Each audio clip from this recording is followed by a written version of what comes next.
Datang di episode kali ini, kami diberi kehormatan untuk bersama dengan seorang pemimpin yang bertanggung jawab dalam menjaga keselamatan masyarakat Kabupaten Garut dalam bahaya api. Nah, dalam episode kali ini kita akan membahas tentang upaya pencegahan kebakaran dan tanggap darurat di Kabupaten Garut. Mari kita simak informasi yang informatif bersama Kepala Dinas Kebakaran Kabupaten Garut, Bapak Haji Edet. Selamat siang, Bapak. Selamat siang. Nah, apa kabarnya sekarang, Pak? Baik, alhamdulillah. Kegiatan kali ini, Bapak lagi kegiatan apa aja sih, Pak? Untuk Dinas Pemadam Kebakaran Kabupaten Garut, kegiatan kita ini seperti biasanya kita selalu berada dalam piket kesiapsiagaan untuk melaksanakan apabila terjadi ada bahaya kebakaran maupun yang lainnya. Karena Dinas Pemadam Kebakaran Garut ini sekarang itu tupoksinya tidak hanya penanggulangan kebakaran, dan sekarang ada penanggulangan kebakaran dan penyelamatan. Jadi kita selalu siap siaga apabila terjadi hal-hal yang tidak diinginkan, kita langsung ready untuk membantu masyarakat. Siap. Nah, bagaimana Pak dalam Dinas Kebakaran sendiri berupaya dalam berperan dalam menjaga masyarakat Garut dalam kebakaran bahaya api lah, Pak? Seperti apa nih? Ya, kita selalu berusaha semaksimal mungkin sesuai dengan SOP kita, bahwa kita pelaksanaan penanggulangan kebakaran itu kita punya SOP respon time 15 menit. Dari mulai diterima adanya laporan dari masyarakat sampai tibanya di lokasi dan melaksanakan pemadaman itu maksimal itu kita ada SOP respon time 15 menit. Oh gitu. Ya. Nah, berarti itu disiapkan dong dari Damkar sendiri seperti pelatihan seperti itu? Ya, kalau masalah pelatihan kita ini setiap tahun kita selalu mengirimkan anggota kita untuk melakukan bimbingan teknis masalah pemadam kebakaran, baik itu pemadam 1 maupun pemadam 2. Kita kirim anggota kita ke Ciracas, Jakarta. Gitu. Nah, apakah ada langkah-langkah konkret gak yang dilakukan dari Dinas Kebakaran sendiri untuk kesiapsiagaan dalam menanggulangi dalam menanggapi kebakaran di wilayah kabupaten ini? Oke, langkah-langkah konkret yang kita lakukan selain karena keberhasilan pemadam kebakaran itu bukan salah satunya bukan memadamkan api secepat mungkin, bukan. Salah satu keberhasilan pemadam kebakaran adalah mencegah terjadinya kebakaran. Ya. Yaitu langkah konkret yang kita lakukan adalah dengan melaksanakan edukasi dan bimbingan kepada masyarakat bagaimana bahayanya bermain api, bagaimana cara-cara penanggulangan kebakaran baik itu secara tradisional maupun memakai alat pemadam api ringan. Dan kita selalu terus-menerus melaksanakan edukasi ke masyarakat maupun ke desa-desa, salah satunya melakukan edukasi damkar, dan juga kita membentuk relawan-relawan damkar yang ada di desa-desa. Tahun ini kita akan bentuk di 20 desa relawan damkar. Nah, itu kalau relawan sendiri seperti apa sih, Pak? Apakah dia masuk secara sukarela atau seperti apa sih, Pak? Ya, masuk secara sukarela. Memang kita sampai saat ini kita belum bisa memberikan semacam honor pada relawan, tapi itu hanya sifat kemanusiaan. Mereka mau membantu kita sehingga kita rekrut orangnya dan kita berikan bimbingan teknis kurang lebih sekitar 3 hari untuk diberikan sedikit ilmu untuk secara awal bagaimana penanggulangan kebakaran secara dini dengan alat-alat yang sederhana. Ya. Nah, Pak, bagaimana Dinas Kebakaran sendiri untuk bekerja sama dengan lembaga atau instansi lain dalam meningkatkan efisiensi penanganan darurat kebakaran ini, Pak? Kita selama ini kita bekerja sama dengan PMI maupun dengan pihak PLN. Karena kita dalam melakukan edukasi kepada masyarakat bersama-sama dengan PMI dan PLN. Kenapa PLN dan PMI? PLN dibutuhkan kita supaya masyarakat tahu bahayanya akibat misalnya dari korsleting listrik, sehingga orang PLN yang lebih paham untuk memberikan ilmunya kepada masyarakat. Kemudian kenapa dengan PMI? Minimal kita dengan PMI masyarakat tahu bagaimana cara evakuasi apabila terjadi ada kecelakaan pada waktu kebakaran, bagaimana cara-cara membawa korban atau sebagainya. Karena mengapa kerja sama-sama PLN salah satunya salah satu sumber utamanya dari ini ya korsleting. Iya, jadi kebanyakan itu dan salah satunya itu dari korsleting listrik maupun dari kelalaian human error manusia sendiri. Kenapa? Karena yang namanya listrik, instalasi listrik itu ada batas kedaluarsanya, sehingga yang rumahnya itu misalnya ada kabel-kabel itu ada batas kedaluarsa misalnya 10 tahun. Setelah batas kedaluarsanya habis harus diganti itu instalasi listrik itu semuanya. Gitu. Tapi kan Pak, masyarakat sendiri tidak tahu, mungkin kebanyakannya apalagi yang tua atau misalnya dia perempuan yang tidak mengerti lah masalah. Oke, betul. Makanya kami menggandeng PLN, karena kalau kami adakan edukasi ke desa misalnya desa yang mana atau ke masyarakat mana, kita gandeng PLN, kita gandeng PMI, sehingga damkar PLN dan PMI itu berkolaborasi memberikan penyuluhan kepada masyarakat. Gitu. Berarti sampai saat ini masih ada penyuluhan ya? Masih, itu kan kita terus setiap tahun pasti kita adakan penyuluhan. Kalau yang namanya manusia atau masyarakat itu harus terus-terusan diberikan pengarahan. Kadang-kadang manusia itu suka ada lupanya atau alpanya gitu. Nah Pak, dalam beberapa kasus mungkin ya yang sudah terjadi, apakah menurut Bapak faktor-faktor utama nih yang penyebab kebakaran yang paling besar di Kabupaten Garut ini apa? Dan nantinya ini bisa upaya dong dari dinas sendiri ke masyarakat seperti apa? Nah, kebanyakan apalagi yang di daerah itu dari human error, kelalaian. Seperti misalnya lupa mematikan kompor, lupa mematikan apa itu semacam kalau di daerah itu hawa kayak gitu. Mereka lupa.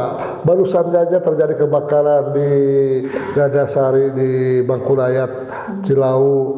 Ternyata kan mereka rumahnya ditinggalkan pergi sama pemiliknya, dia lupa mematikan kompornya, terjadi kebakaran, akhirnya habis karena dia itulah human error, lalai. Iya, kelalaian. Tapi kan Pak, kalau misalnya human error kan mereka mungkin merugikan juga ya, betul, orang lain gitu kan. Selain itu harus safety, ada upaya-upaya nggak sih dari damkar untuk human error mungkin? Upaya kita bekerja sama dengan relawan damkar itu. Diharapkan relawan damkar itu setelah kita kasih pendidikan, kita kasih ilmunya, dia juga bisa mentransfer ke masyarakat. Karena satu desa itu kita rekrut sekitar 10 orang relawan damkar. Nah, sampai saat ini Kabupaten Garut baru terbentuk sekitar 1.100 relawan damkar. Diharapkan relawan damkar itu bisa membantu kita untuk memberikan penyuluhan kepada masyarakat yang ada di sekitarnya. Gitu. Nah Pak, mungkin ada nggak sih sejauh mana peran teknologi lah dengan dan peran inovasi dalam yang membantu dinas kebakaran sendiri untuk menanggulangi kebakaran sih Pak? Peran teknologi itu sebenarnya kita masih keinginan kita banyak, cuma karena kita terbentur dari sumber anggaran yang terbatas. Misalnya kita banyak kesulitan terjadinya kebakaran yang ada di gang-gang yang tidak bisa dijangkau sama mobil kan, itu juga perlu penanganan. Kita ingin ada punya motor yang ada tankinya gitu, sehingga bisa dijangkau sama kendaraan kecil itu. Tapi sampai saat ini kita belum bisa mewujudkan karena terbatasnya anggaran yang ada di kabupaten. Nah Pak, pernah ada nggak sih Pak contoh di daerah lain yang mungkin menggunakan teknologi itu tuh pakai motor itu kan banyak. Kemarin aja kita kunjung ke kota Jogja, mereka itu punya yang itu semacam motor yang diisi tangki-tangki air di samping, sehingga mereka itu bisa masuk ke dalam gang-gang yang sulit dijangkau oleh kendaraan motor. Selanjutnya juga misalnya kalau di Kabupaten Bandung, di Kota Bandung ada bekerja sama dengan RT-RT, mereka itu membuat toren-toren air di masuk gang-gang di pelosok perumahan itu, pemukiman, sehingga apabila terjadi kebakaran, si anggota pemadam kebakaran itu sudah tahu di mana lokasi pengambilan air, tinggal disambung dia bisa memadamkan. Kalau di Garut belum ada ke arah sana gitu. Tapi ada target nggak Pak untuk ke sana?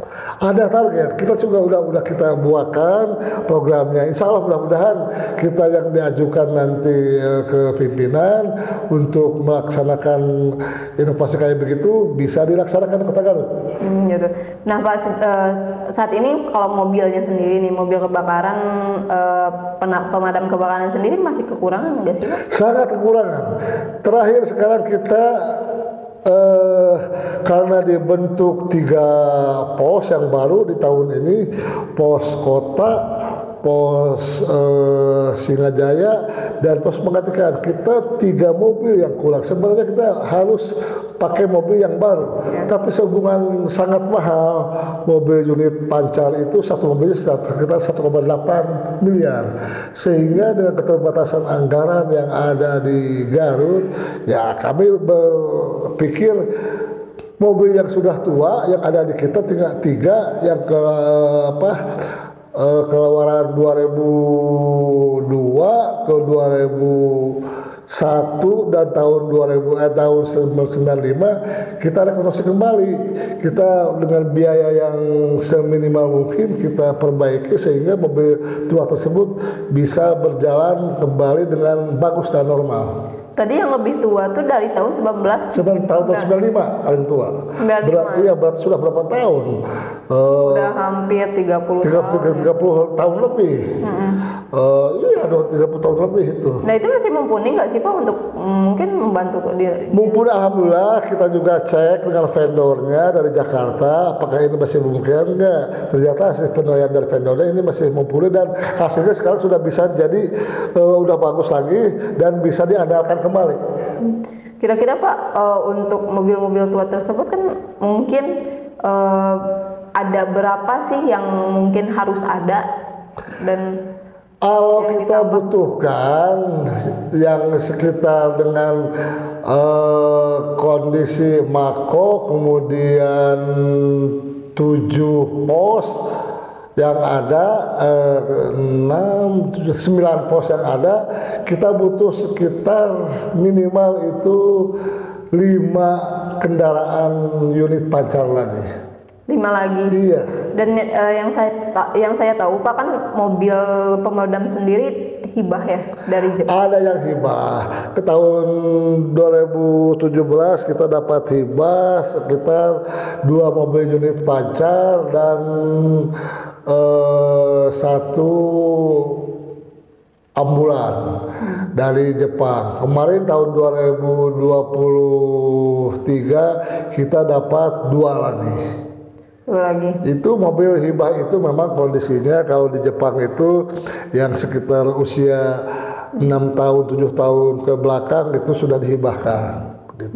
Alhamdulillah ya sangat membantu juga gitu. Tapi masih ini nggak sih Pak? Masih fresh gitu kan? Masih ya, alhamdulillah masih bisa fresh, masih bisa diandalkan setelah kita rekonstruksi. Jadi kita setelah hibah dari Jepang itu tidak bisa semata-mata langsung bisa dipakai. Kita sesuaikan dengan kondisi yang ada di Garut. Kita ini dulu direkonstruksi lagi gitu sama vendor, sama perusahaan khusus pembuat mobil pemadam kebakaran yang dari Jakarta gitu. Kalau misalnya seperti itu Pak, apakah teknologinya masih terpakai di tahun ini? Mungkin apa prediksi beberapa tahun lagi ini nggak kepakai mobil-mobil ini Pak? Kalau melihat kondisi di Garut ini masih kita bisa pakai, masih bisa terpakai beberapa tahun ke depan, karena ini tinggal kita aja bisa merawat kendaraan tersebut. Gitu Pak. Tapi akan ada target gak sih Pak penambahan ini? Apa menunggu? Nah, kalau keinginan saya, mimpi saya ini kita minimal 1 tahun itu 1 lah, kalau bisa gitu. Tapi ya gimana kita kondisi Garut APBD-nya yang terbatas sehingga kita maksimalkan kendaraan yang ada. Tapi segitu juga sudah alhamdulillah sepatut disyukuri dibandingkan dengan pemadam-pemadam di kabupaten yang lain yang di bawah Garut lebih di bawah Garut. Tapi harapannya juga pengen ada ya penambahan lagi. Pengen ada, kita pengen ada karena kita ingin maksimal dalam melaksanakan penanggulangan kebakaran itu lebih maksimal lagi.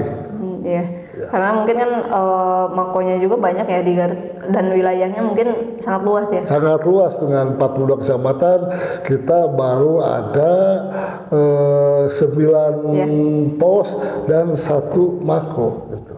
Betul. Masih luas sebenarnya. Seidealnya itu 1 kecamatan 1 pos. Tapi kan ya itu terlalu jauh ya, minimal 4 kecamatan 1 pos gitu kan. Apalagi kan di Garut 42 kecamatan. Masih banyak lah gitu yang harus dipersiapkan. Nah Pak, apa aja sih program dan sosialisasi Dinas Kebakaran dalam dalam meningkatkan kesadaran masyarakat Garut untuk mencegah kebakaran? Ya minimal salah satunya itu kita melakukan edukasi pada anak-anak usia dini. Setiap hari kita menerima kunjungan dari PAUD, dari dari TK maupun sudah ada mulai dari SD ya. Kita melaksanakan edukasi pada masyarakat, kepada anak-anak. TK PAUD itu di sini kita punya ruangan, kita terima sama petugas, diterangkan bagaimana cara-cara pemadam kebakaran, kemudian diterangkan apa yang namanya APD, alat pelindung diri, helmnya, terus cara-cara bagaimana menyemprotnya, dan terakhir anak-anak itu dibawa ke lapangan tempat parkir, dikasih tahu bagaimana cara menjalankan mobil, cara menjalankan menyemprot. Akhirnya anak-anak itu ada rasa kesenangan, di akhirnya itu bermain air, disemprot. Apakah efektif juga sih Pak sosialisasi mungkin ke anak-anak usia dini itu? Iya. Sangat efektif. Efektif karena mereka minimal dia itu dikasih tahu sama petugas, hati-hati, karena anak-anak kan suka bermain api, bermain korek. Ya. Nah itu kita sudah dikasih tahu bahayanya bermain api dari usia dini itu. Nah Pak, untuk sosialisasi atau program sendiri untuk masyarakat ada nggak sih masyarakat mungkin ya tadi ibu-ibu tadi, karena kan mungkin human error itu salah satu hal utama lah gitu kan.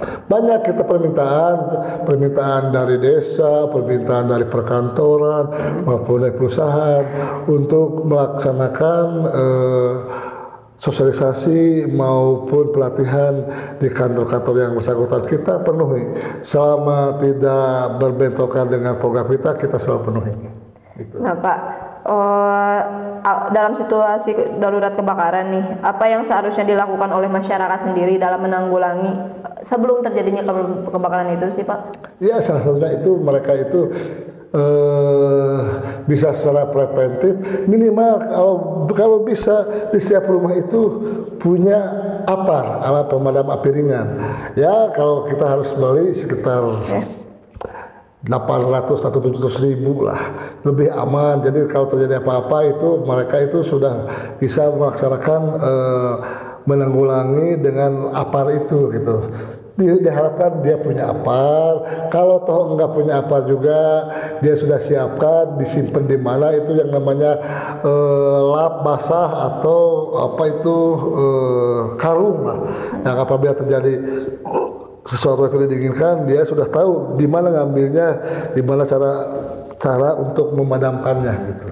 Tapi kan Pak, kesadaran masyarakat kan masih kurang ya, apalagi untuk membeli alat yang mungkin masyarakat Garut mah menganggap itu hal yang mahal. Kalau misalnya dibandingkan dengan kerugian yang terjadi menimpa, itu sangat jauh sekali kerugiannya dibandingkan hanya beli untuk hanya 700.000 sampai 700.000 paling mahal.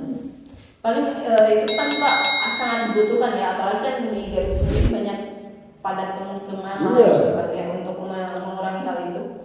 Minimal kita juga menghimbau kepada desa-desa atau melalui ke RT RW, misalnya di RT itu disimpan di tempat apa namanya itu pos ronda, ada apanya. Minimal kalau misalnya dia tidak bisa di tiap rumah, minimal di RW itu di pos ronda atau di apa tempat berkumpulnya masyarakat itu ada gitu. Jadi kita sudah himbau beli gitu. Ya, tapi sejauh ini Pak, di tiap-tiap kecamatan sendiri ada nggak sih? Sudah mulai, sekarang sudah mulai, sekarang sudah banyak pada yang beli. Kecamatan, kemudian desa-desa udah beli. Udah ada sosialisasi, berarti semua udah ini ya? Udah, kalau sosialisasi terus jalan ya. Untuk mengurangi hal itu tadi ya?